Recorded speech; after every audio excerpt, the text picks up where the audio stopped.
Michael, how are you? I'm fantastic. Thanks, Trent. Very good. Good to see you. Good to see you. Now, today we have a really cool topic of discussion, selling with generosity. Yes. Now, this is really powerful. So let's get into it. Michael, tell us a little bit about your background. No problem. Look, my Kenshi Candles is an amazing story. I'm 52 years old, and 5 years ago... Aging beautifully. Aging well. And 5 years ago, my 14-year-old son came to me and said, I think I'm going to start a candle business, Dad. And, he had already shown himself to be a pretty capable young fella and had been reading all sorts of fantastic books from pretty much when he turned 12. Fantastic books from Tony Robbins and Phil Knight, from Nike, Blake Mycoskie, from Tom Shoes, and also Thank You. I think it's Daniel Flynn. So pretty amazing at that young age. Hungry for knowledge. Really hungry for knowledge. What's his name, Michael? His name is Liam. Liam. Hello, Liam, if you're listening. I'm sure he will listen. Yes. You are important. He is important, and we'll tell his story, but at the moment he is on a scholarship in Princeton since September last year. And most people will know how hard they are to come by. It gives you a bit of an idea how he's evolved. Chip off the old block, Michael, is he? Or is he more like Mum? What's the deal? I certainly take some of the credit from his practical side and his social responsibility side. I've been involved in transaction-based giving and charities and what we now call social enterprise for really 15 to 20 years. It's been my number one business passion. I just think, so much of what we do in the world is crazy. We get caught up with stuff that just doesn't matter. There's tremendous waste and all that sort of stuff. And I just think so many of the world's social challenges can be solved by the money we already spend on products and services. So that's really my massive bent in business and on the world, and that's where I get really passionate. The more you give, the more you receive. I totally believe that. I totally believe, and I've found it over the years. I just love being generous, and it just keeps coming back. And you live your life on a much higher level because you're just connecting with people in a more real way more often. Mm. That taking it back to Liam's story, starting at 12, hungry for knowledge, wanted to learn, a little bit of the magic dust has rubbed off on in terms of wanting to make a difference to the world. And yes. Kenshi Candles is born out of a home office garage. Yes, that's right. And his first, it did take him 3 months. I mean, without going into too much detail, you could imagine, you want to create, and he wanted to create the perfect candle. And at 14, he's got a pretty idealistic view of things. And he went out on YouTube hours and hours and searched all the people around the world giving their secrets away on how to make the perfect candle. And then he spent probably an equal amount of time on Alibaba sourcing all the products from all around the world. And again, this is before he's turned 15. It's just 5 years ago. I remember all the products turning up on the front door. There was jars, waxes, wicks, labels, boxes, all sorts of things that it took him a good 3 months to get ready to actually make a candle. And then again, by then he'd turned 15, he's already set up the website and the financial side and invoicing and Instagram and all the social media. He did it all. It was astonishing, really. The genesis of the idea, though, you talk about the perfect candle, Michael. There was a social enterprise behind that, wasn't it? So it wasn't just producing and manufacturing candles. There's a really strong cause behind the mission of the business. Yeah, fantastic. No, his idea from the start was it would be a social enterprise. And his initial, when he started, was when you jumped onto the website, you would choose one of 6 charities that you wanted the profit to go to. And also for the listeners, a social enterprise, the accepted definition is where the business exists for a social cause to solve a social challenge, and you commit to donating a minimum 50% of your profit. And that's what Liam knew, that, understood that, and he loved that idea that he could still make some money, because that's the great thing about social enterprise, is that it's for profit. And he could then also be very generously and helping many charities, and importantly, making it easy for people to help those charities by the money they were already spending on gifts. So that was his idea from day one. He set that up. He used Shopify. He found the plugins that he needed so that you could literally choose the charities that you wanted to support.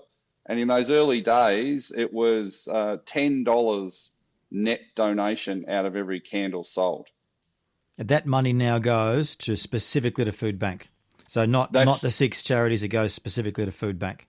That's right. As the business evolved around 2 years ago now, after helping over 50 charities, it evolved to the point where we just wanted the message to be simpler.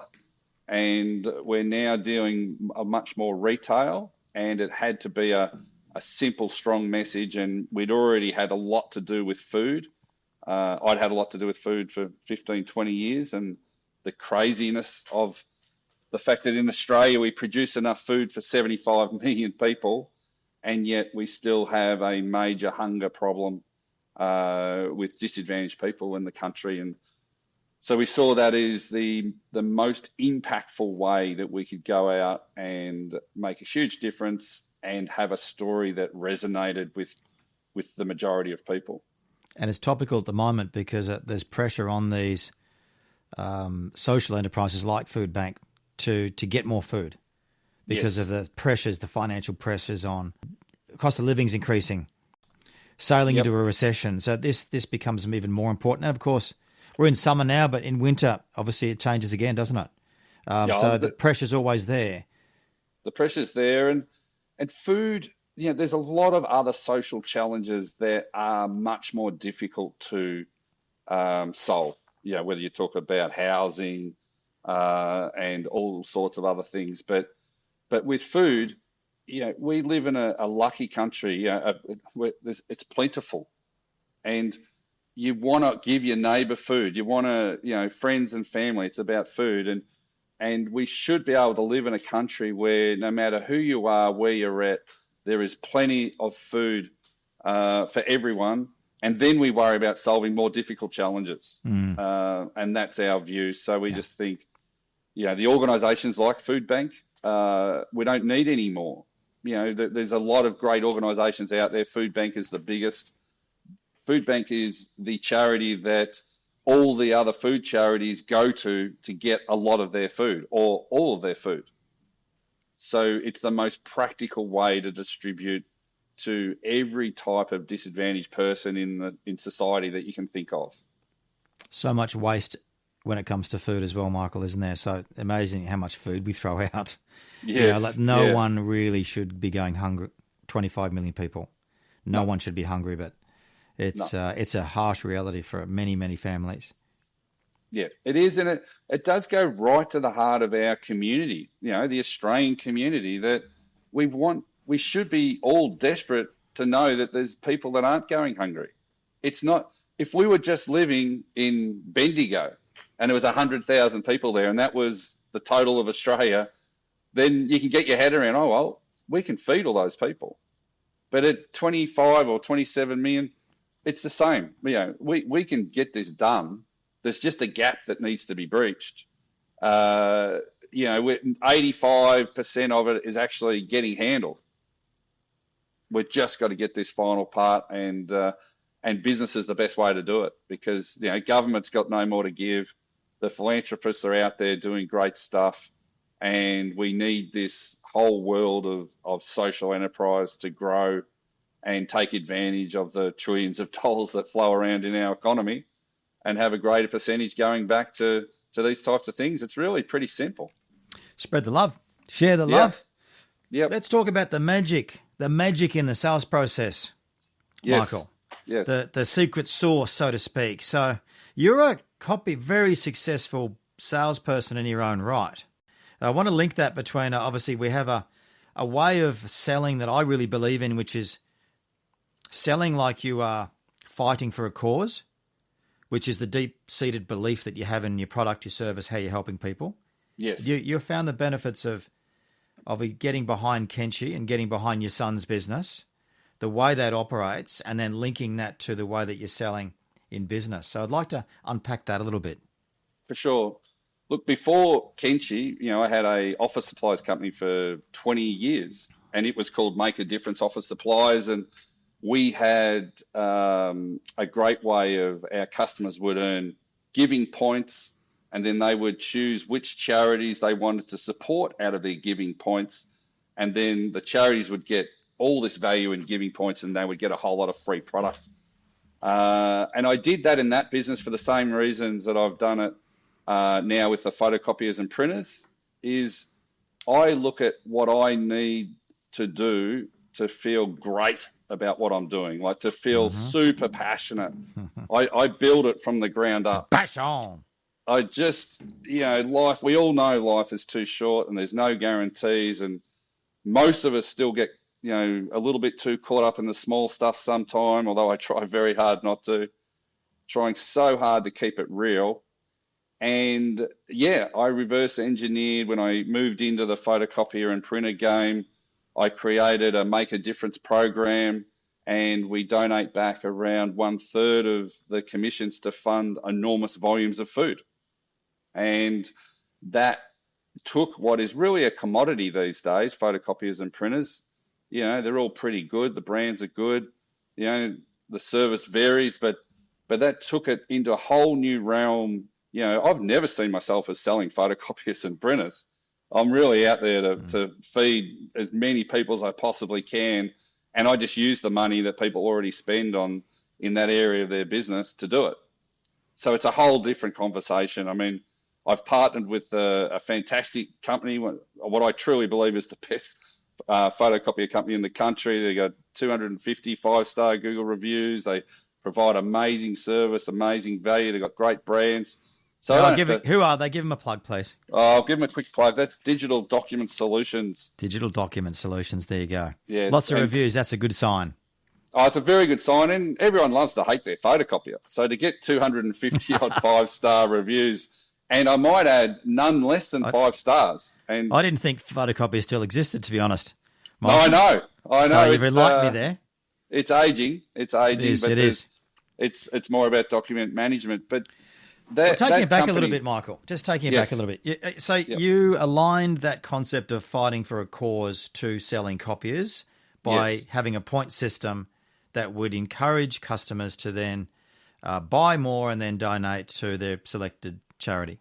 Not quite. The point system was with the office suppliers, and when I moved to the photocopiers and printers, we just turned it straight into funding huge amounts of pasta. And each proposal would be specific in the exact amount of food that it would fund.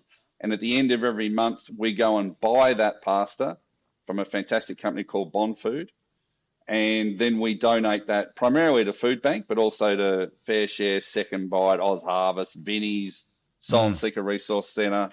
So it's real.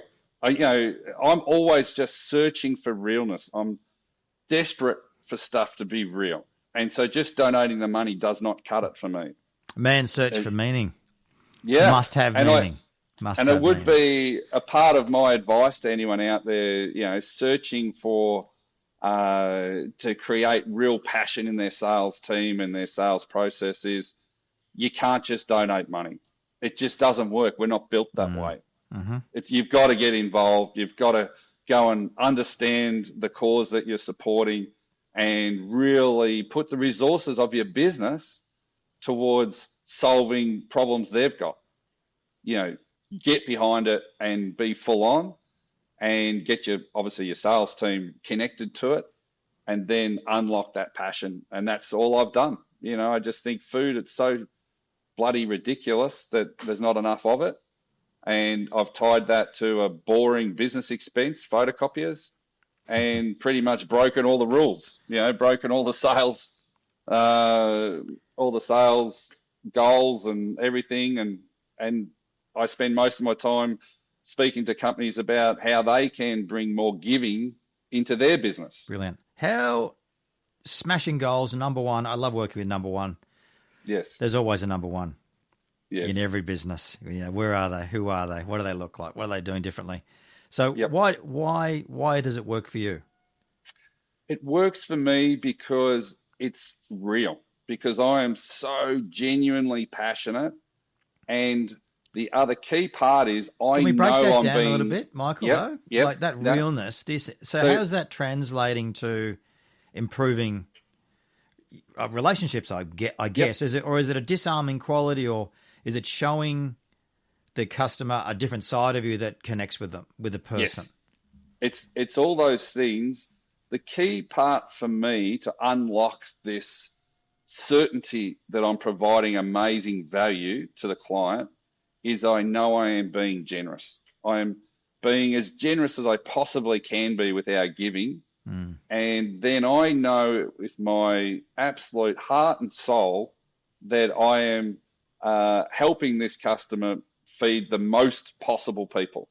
And what the given part is that they're getting great value, great machine, great service. That's a little bit of a discussion at the end, but it does. Gotcha. It's just it becomes the secondary. It's sale. secondary. It's Wow. secondary. It just Fascinating. I see the other. There's 10 other guys that work at DDS in sales. They're good people. They're nice people, but they're photocopier salesmen. They're selling product and service. And my argument is, if you're selling hello product, to them if they're listening. We're not. Yes. Oh, look, I hope they do. I said they're good average. people. They're average. But they're average because they don't have the passion. They don't. The generosity. And I think many industries have the same challenge. Their salespeople are going out and selling by product and service. And my statement about that is that should be a given. The fact that you've got great products, great service, great everything, that's nearly the easy part. It's how do you go above and beyond? Go the extra mile. We call that, I just cannot agree with you more on this stuff. Yep. I don't want to really influence the listeners on this stuff, but this stuff is the boom gospel. It is. Generosity, reciprocity, backstretching. That's a really powerful mindset and way of operating. Yep. We talk a lot about, at Boom, the investor mindset. Like being an investor, which means contribution, generosity, giving more than you receive, being known as somebody who contributes instead of extracting. Yes. That investor mindset, Michael, is, let's break that down a little bit. What does that look like for you? Look, I think we've got to have a term for it, investor mindset, but you've got to absolutely believe it and live it. And it means that you're doing everything you possibly can to add value to the client. And like I said before, you've got to very quickly move away from your core product and service. I mean, you want to always do everything you can in your core product and service to be outstanding, but then you've got to go further. And that's where you want to spend the time, because that's when there's a great word, outstanding, because outstanding means that you're obviously head and shoulders, you're standing out from your competition, and the rewards are very disproportionate up there. You get your head up. In most industries, you've only got to be one more reason to your competitors to why someone would go with you, or where someone's gut feel is, I just think I can trust this person, which is, as you know, how most people make decisions.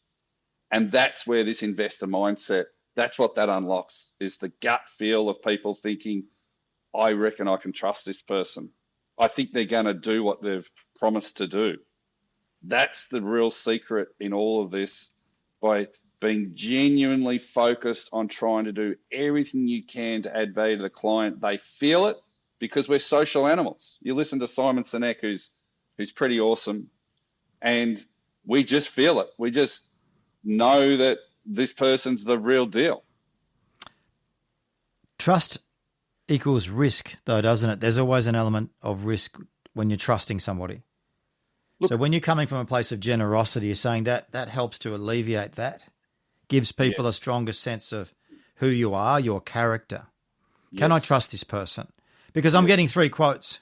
I'm getting 3 Yes. proposals. They're all pretty similar price. Who do I trust? But we naturally Yes. sell to and buy from people we like or share a likeness with. So that's where the values come in.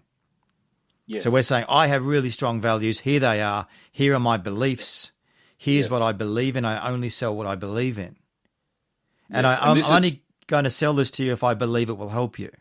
I'm not going to sell it to you if I don't believe it will help you. Therefore, I'm in control. And that's a big part of selling, is controlling your own process. I find that It is. salespeople are too quick just to sell anything because they want to get paid. That's where the Yes. lack of trust across the board comes in. Yes. When you think about stereotypical salespeople, just, flogging a dead horse, the Yep. slithering snake oil salesman, they'll sell you anything to get paid. And sometimes that is a reality, Michael, because they want to put food on their own table. Absolutely. They've got to sell Absolutely. stuff. So you can't Yep. begrudge them that. And I find that's where the deception can come in, or we look at different industries that are specifically, maybe categorized as unethical. Yes. It's not the industry is unethical. It's just certain operators in that industry operate like that. And it's usually the first place when that line gets crossed is usually because people are desperate or Yep. uneducated, or sometimes they are dodgy. Let's be honest. Some people are naturally just dishonest. But also the candles, though, like what are the candles doing? When you're saying that a business will sell more when they introduce the candles to their product line. Yes. Not to sell the product line, but to introduce the cause alongside what they're doing. So can you That's right. explain how that works? Yeah. All right. Good question. So, as you were just saying about salespeople being out there and wanting to build trust and talking about their product and service, they need extra practical tools that are outside of their product and service, as I said.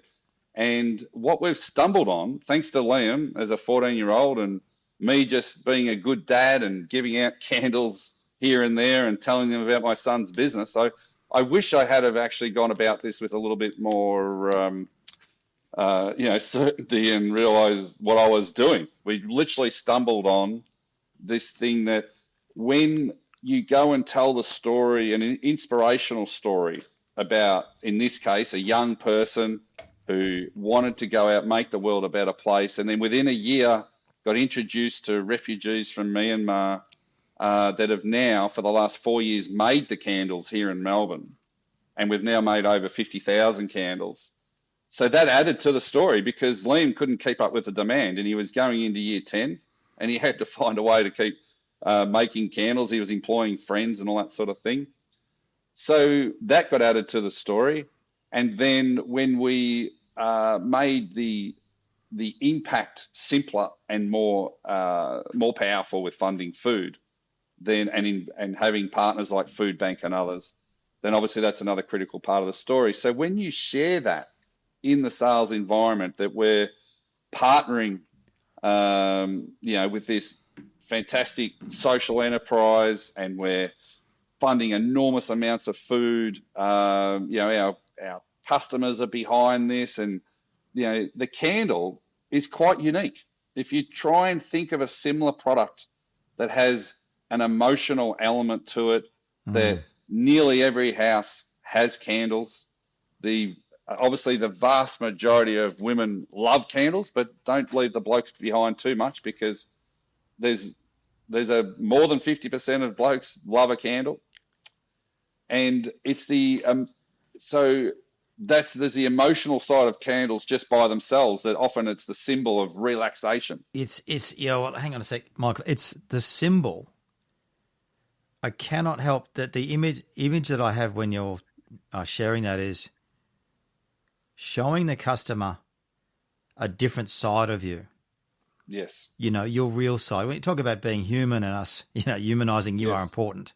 Yes. It's showing people who you really are. Yes. Because what I often see as a customer, I see the salesperson. Yes. I see the forked tongue. Yep. I see someone who just wants to sell and get paid. Yep. I see you. Avatar. Get the tails out. Get the tails out. I know it's a bit creepy. I see you. for Yes. who you really are. And if it's genuine, it shines through, because you mentioned earlier, we Yes. our animal instincts kick in. We can smell a shonkster a mile off. Yes. It's very easy to activate fear if you're coming from the wrong place when you're talking to people. We can sense Yep. something's not right.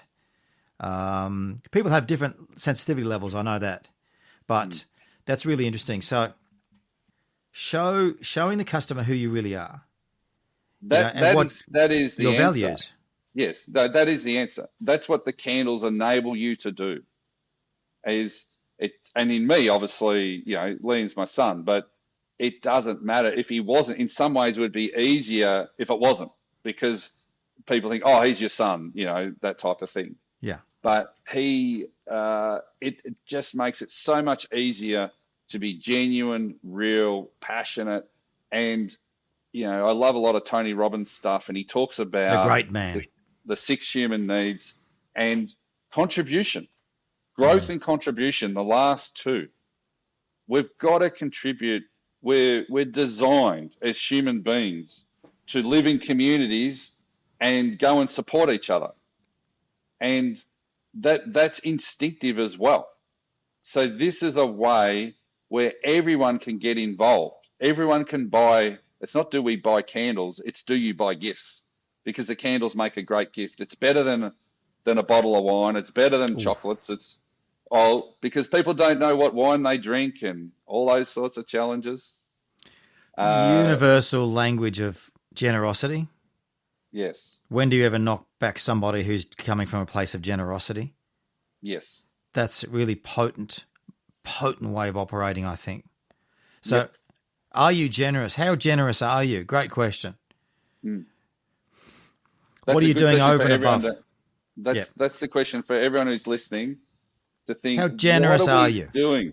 Because this is it's like forced compliance in what they call a risk reversal guarantee. Mind you, everyone should have a very, very strong risk reversal guarantee. Probably no time to talk about that today. But as part of that, when your salespeople are going out and they know they're being generous, can you imagine that boost that gives them? When they know that they're adding way extra value above and beyond their competitors, can you imagine the certainty that starts to create in their mind? Michael, stop there. Stop. Stop it. What the hell are telling you you. talking about? I love that. Yes. I love it. Yes. When you have that, when you come from a place of generosity, a lot of one client client, I won't go into detail because we don't have time, but we got the salespeople we printed big giant checks, the checks, the charity checks. Yep. And we got them to walk in for their proposal presentation with the big check, because the whole concept was, we're putting money back into your business, and how long should that check signed to you sit on your desk? It won't sit on the desk long. You'll bank it pretty quickly, I would have thought. Back in the days when we had checks, of course. So that intent of walking into a business with genuine value to give that person a tangible, give salespeople a whole nother dimension to their confidence levels. Yes. And their willingness to push and their belief in what they're selling. Yep. Hallelujah, brother. I'll get off my soapbox. No, it's bloody good. The other thing that to help the listeners be more generous is that they've got to know their lifetime value of a customer. You've got to know it, because when you know the lifetime value of a customer, then you can go back and say, well, how much can I invest to win one of those? And then, of course, you've just got to know your numbers. So that gets back into general sales speak. But that's all in this conversation. That's taken for granted. You've got to know your numbers. You've got to know how much it's costing you to generate leads, what percentage of leads you're closing. But you'll find when you know your lifetime value that it blows the numbers through the roof, not only in the conversion, but in gross profit in nearly all industries. I sell more than anyone, and my margin is literally about 30% higher than anyone else's. When people instinctively feel, their gut feel is that they like you, that you're giving generously in your business, it's around 55% of people will go out of their way to buy from you again or refer business to you, which we all know word of mouth and referrals is the holy grail. It goes to so many levels of them wanting to help you in return because they've seen that you're showing your true self, as we talked about before. We're being genuine and generous, and they want to reciprocate, which is what we love, the reciprocity. Reciprocity in action. That's interesting Yes. because when you look at the customer's willingness to buy again, Yes. and the short-term focus a lot of salespeople have on just that initial transaction, thinking that is the primary sale. Yes. So the primary sale is not the first sale. It's the second, it's the third, it's the fourth, it's the referral. Yes. It's the rule of three in action. So if you are focused on that first sale and you are looking to extract as much value as you can on the first sale, you're often limiting yourself in terms of the ongoing relationship. And I just see this time and time again with people that I hire. They're so desperate to get paid. There's a transactional. They don't follow up to see if you're happy. Yep. They don't even ask for referral, Yes. because they don't even show any care or interest in if you are happy first. Yes. So there's no scope to ask for referral. So it's just this really short sighted way of operating. And the best operators that I work with are all about the second sale, the third sale, the fourth sale. How do you build that relationship? You've got to be investing at the front end, so in some ways losing the battle to win the war. Totally. The headline here is, if you're focused on selling, then you're going to lose. You're going to be average at best. If you're We don't like average. salespeople, We don't like if average. your salespeople are just wanting to close deals and get sales, then they are never going to be a top performer.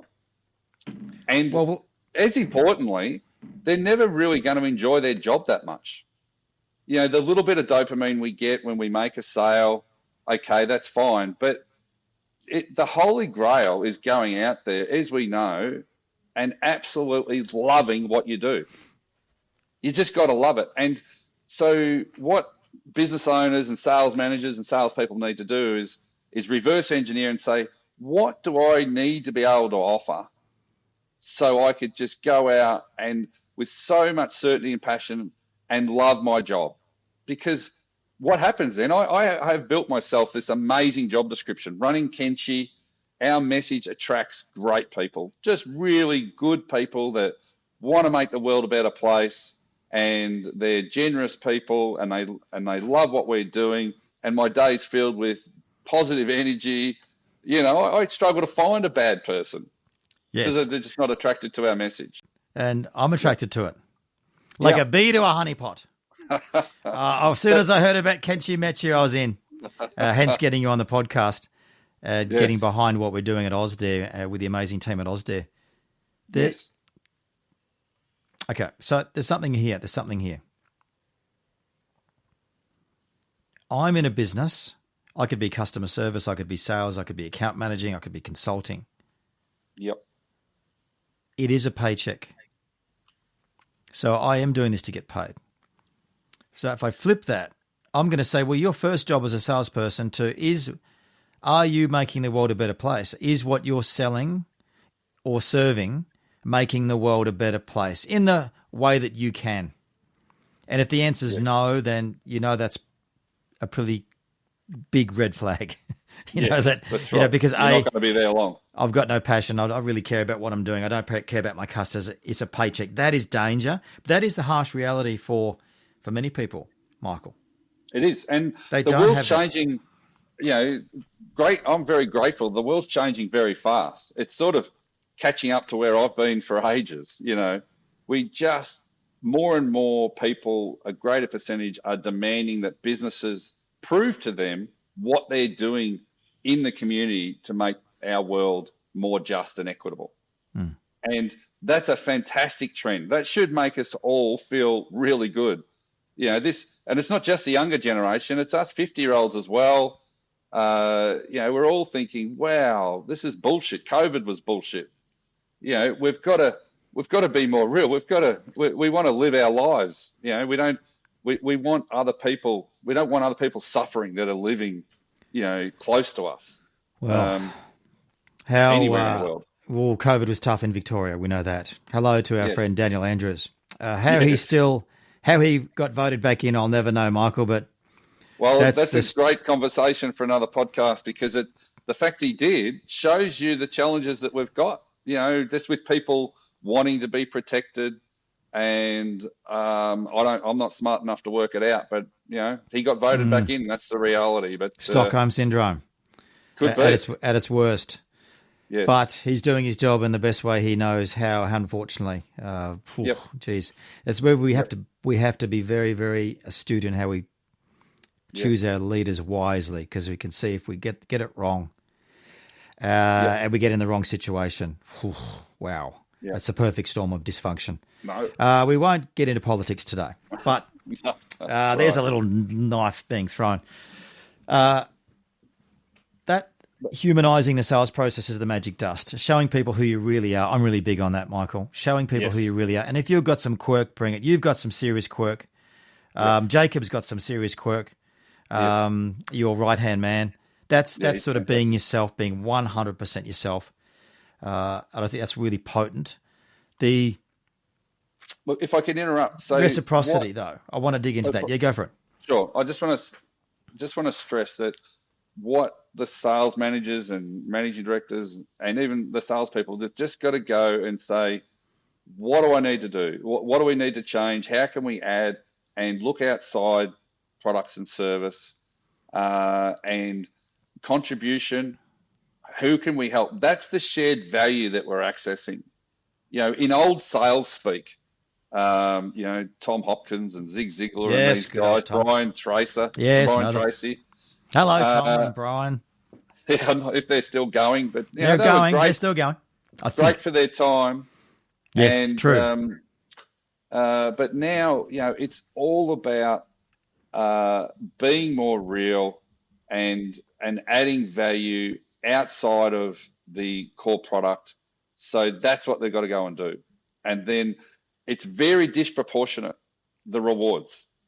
That's the other key message. Just sit on that for a bit.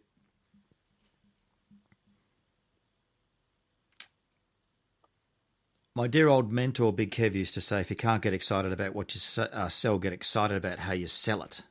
So that sort of links in.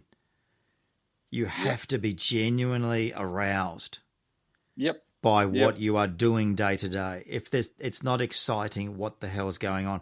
You've got to find a way to make it exciting. Yes. And if it's not going to happen, you have to go elsewhere and look for it.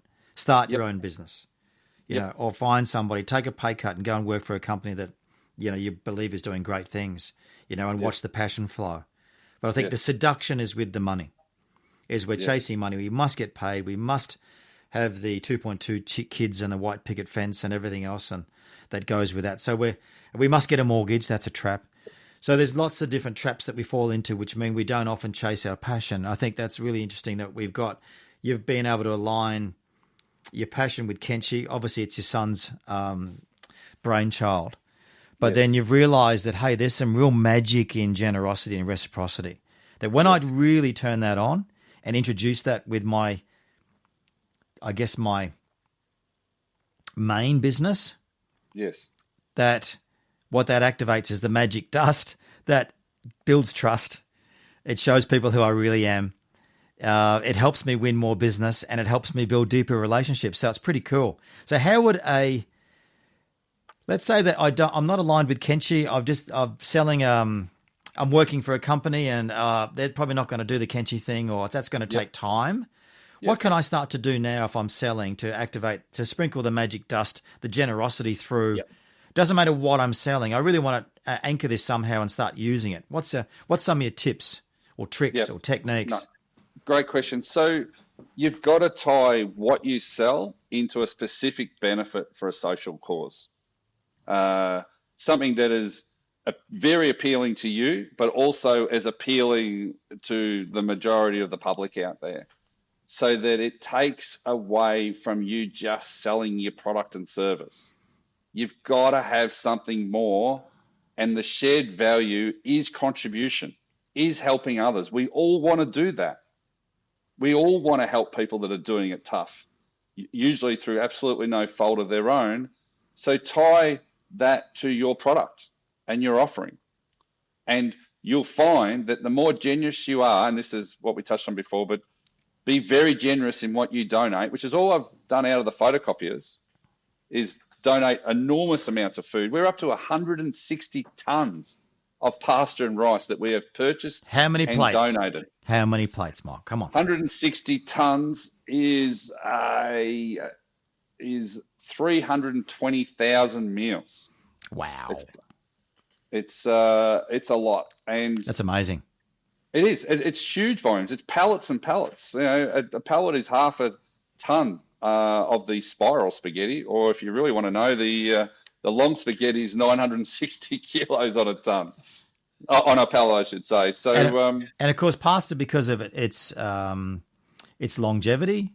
Yes, it's the number one in-demand food item from all food charities, and that's why we chose it. Geez, I'm getting hungry thinking about pasta. Yes, and rice is a close second, but the answer to your question is... Actually, Michael. Yes. 360,000 plates? Yes. I'm thinking of a young family, maybe a single parent, who's getting up, getting her kids to school, nothing in the cupboard. Yep. That is heartbreaking. It is. Imagine... That is heartbreaking. And it's the third week of the month. It's heartbreaking for the parent. Yep. It's devastating all round. And that's why I can get so passionate about it, because people should have enough food, and then they've got to tackle their other problems. And it's just the most fundamental thing. So it doesn't. I gave one example. There's many different variations of that, isn't there? Yes. That scenario. Many, but that is heartbreaking from the parent. Yes. The kids. Look, the harsh reality is it'll probably serve the kids well one day. Do you know what I mean? Because I totally get that. It's character building, that challenge, but it's so unfair, and there's extreme levels of that. Yes. So I think that's a real. And those people out there that know the Tony Robbins story, that was one of the main things that touched him as a 12, 13-year-old, when people came to the door and gave him some food. And that touched him as shaped deep his as whole deep. worldview. Yeah, his whole. You'll never forget somebody who helps you in a time of need. Yes. I think you'll never forget that. And I think what Kenshi is doing, donating profits to feed people that can't feed themselves, is just an amazing cause. When you shared some of the stats in the presentation, I can't remember them offhand. Last week when I saw your presentation, I was gobsmacked the amount of homes that are not capable of putting food on their own table. So it's a fantastic cause, but there is a lot to learn from, I guess, the process itself, the investor mindset, the generosity, the reciprocity, the coming from a place of contribution, and being able to find a way to bring that to life in your own business, in your own way, is really potent. And it might give you another level of belief and passion about what you're doing, because ultimately you're attaching a really positive cause. Look, the cause should be your customers. We know that. But there's another cause here as well. So you're getting a two-pronged cause effect, which I think is really potent. But I wouldn't even separate the two in that way, because the cause is the customer. We want the customer to feel great when they choose to deal with it. We want them to be excited about what they're creating by making that decision.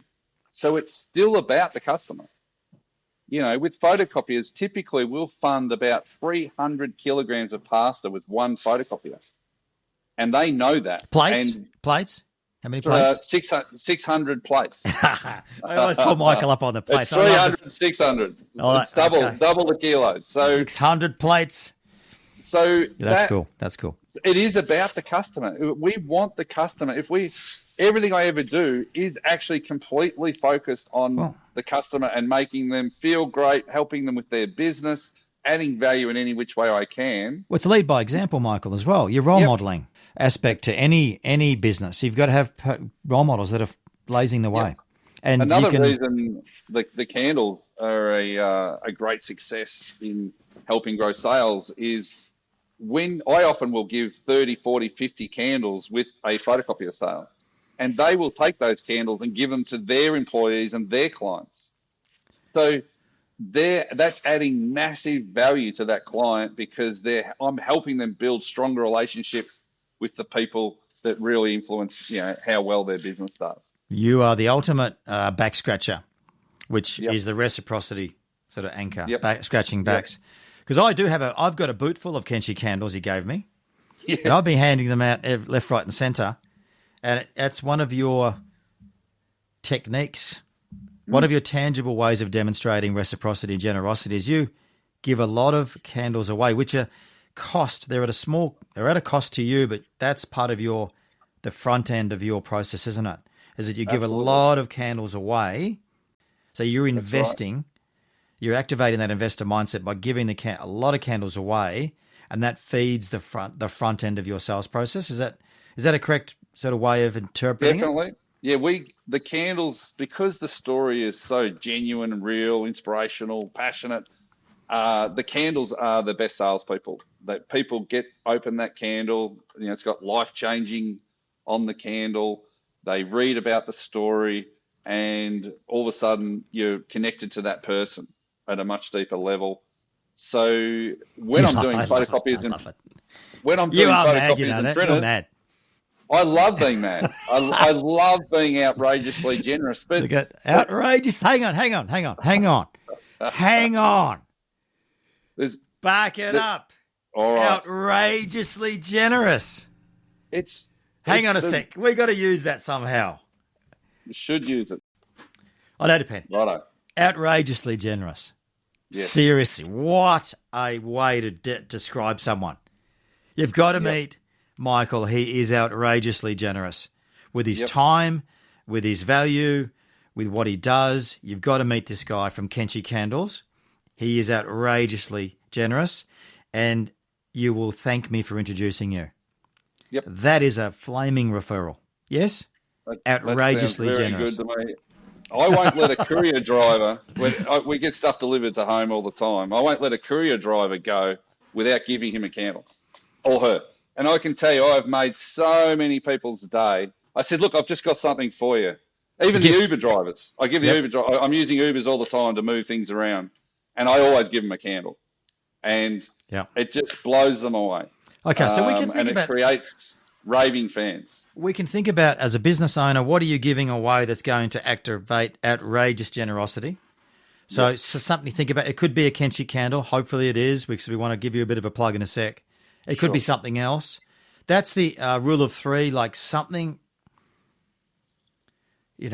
gifting, and you've got to be careful with that sort of stuff, I guess, in the corporate world, gifting, but it doesn't have to cost you anything either. No, do you know what I mean? Like, it's the concept behind it is, I've got two of my dear clients today, very, very dear clients, both have their birthdays today. I made sure I rang them as soon as I got up. Yep. Not a text, phone call. So it doesn't always have to be a tangible cost-based thing. No. But I love the concept of you always, because you love the brand, you live the brand, you're sort of living and breathing Kenshi. You take it everywhere you go, and you're always, in a way, promoting, but you're giving at the same time. You're giving something that's actually genuinely valuable. No one's going to say no to a candle. No. Every candle's profit goes towards plates on tables via the food bank. So it's just a beautiful link, I think that's a really great takeaway for people, is that what is that? What are you doing in your own business to activate reciprocity at the front end? Yes. And at the back end as well. The back end, absolutely. But the front end, any lead or opportunity, you've got to be able to demonstrate your generosity up front, because you're wanting to influence that person. You're wanting to show the person who you really are and make sure you're a really generous person. Well, there is also the flip side of that. Never trust a Greek bearing gifts. Very, very... Oh, no, a very inappropriate quote. No, I would suggest. There's always flip sides, but we're hang on a sec, talking Michael. percentages. Yes. Can I say that is always aligned to values? So where you're coming from, your intent. Yes. If you're coming from the right place, you do believe, and it's genuine, then of course that's when you activate generosity. Not when it's deceptive and you're doing it to get something in exchange. I think that's the. Actually, I'll give you a rule of thumb here, the rule, which I've used, is with the generosity, whatever you're giving away, it's 3 to 4 times. Whatever you're giving away, you have to think, if I gave away a quarter of that, would I still get the same result as far as influencing people? And I've worked on that so that we roughly give away 3 to 4 times what we could if we were just wanting to, have a marketing benefit and not be genuine. So it's just an aside for people to think about, because it's the question, how much do I give away? And also, we've got to be careful with this message of generosity. It's all in the context of what goes around comes around. And we're not just being generous for the sake of being generous. This comes to another term that if people are listening and you've got a pen, write down shared value. Even Harvard Business School, shared value. And this is a growing movement of over 10 years now, where it's such an important improvement on corporate social responsibility. And it's where companies genuinely take on a social challenge. They use all their resources to try and help that social challenge, but they 100% are expecting a return on what they invest in both time and money. They take it out to the world, they share it with the world, and then they sell more product, which then enables them to be more generous, which then enables them to sell more product. So it's well and truly proven now that this is the best way to go out to the world, and that's what we've just been talking about over the last hour is shared value. Michael, come on. I've been banging on about this for 10 years. Forget Harvard. Yes. It's never about the sell. It's never about the sell, because people love to buy, but they hate being sold. It's always about aligning values and adding value or sharing value. Because people hate being sold, but they love it when you share with them. And we know as parents, when we see our kids sharing, unprovoked, I'm doing a good job. I agree. The challenge here is for the managing directors and general managers to not see what we might call, what we're talking about as being generous, as an expense. It's got to be seen as an investment, and then you design the sales process and the training and everything to make sure that the salespeople are invested, and then they take that out to the world. Because there's a lot of generous companies out there with what we would call corporate social responsibility, where the customers and prospects don't even know what they're out there doing in the world. It's not connected. There's two separate things. Siloed. It's siloed. Because and when the business starts to struggle, they cut it. Yep. So it's tokenistic. It's tokenistic. It's not designed for a purpose, not necessarily aligned with values. Totally agree. Right. We have to give you a big plug now. Yes. Mr. Kenshi. So where do we find more? How do we get behind the cause? Two really important questions. We want to make sure our listeners are pointed in that direction. Yes. So find more. Obviously, website is there. We do a lot of online sales, but we're very excited about new partnerships that we've formed in the last 9 months. One of them is with Independent Hardware Group. So Mitre 10, Home Hardware, Thrifty Link. We're now in over 50 stores, and I think by June we'll get up to about 150 to 200 of those hardware stores. And you think you don't go to a hardware store to buy a candle, but that shows the power of what we're doing. Because go to buy a snag on bread, to be honest. Yes, exactly. But they love the story. They've been fantastic to deal with. We're talking to people like Harvey Norman and Australia Post, but that still hasn't happened yet. We've had tremendous support from RACV. They're just a fantastic organisation. Commonwealth Bank have been fantastic. We're now approved with their staff gifts, and they've already funded over 4 tons. All right, 8,000 meals. 8,000, yes, good, yeah, good, Michael. So meals. It's all about meals. So the candles, really, I can't think of a better corporate gift, whether you're giving to employees, clients, or prospects. They hit the mark. People love reading the story. It reflects on you and your brand, and we love doing corporate orders. Obviously it's paying the wages of the refugees here in Melbourne, and I've literally having to hold them back. We could double our workforce as we grow the sales. And we didn't touch on that earlier, Michael, which is the hiring of the refugees from the Chin community. Yes. To manufacture the candles. So that's something that I think is a really important part of the story as well. So it's a genuine social enterprise. Yes. Doing great things. And of course, our friends at Ausdare. Yes. We will talk about the Boom Passion Candle coming soon. I talked to my daughter Sky about helping to choose the fragrance. Right. And she's very excited about that. So there's 24 different fragrances we can choose from. What does passion smell like? Ooh, passion. Can you say passion, Michael? Passion. Passion candle. You got to sort of twist your lips and hips a little bit when you're saying it. But love, and I'm going to get you on again at some point down the tracks. We've got an exciting initiative we're working together on, so we want to bring people on that journey. How do we actually find Kenshi Candles, though? Where are you on the socials, websites? Yes, and a few more ways for people to help us. We've got a fantastic model where places like medical centres, childcare centres, anywhere where there's a waiting room, dentists can actually display Kenshi candles. We've got a fantastic, colourful cardboard display stand.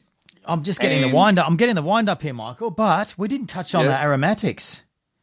How smell influences buyer behaviour and smell arousal influences.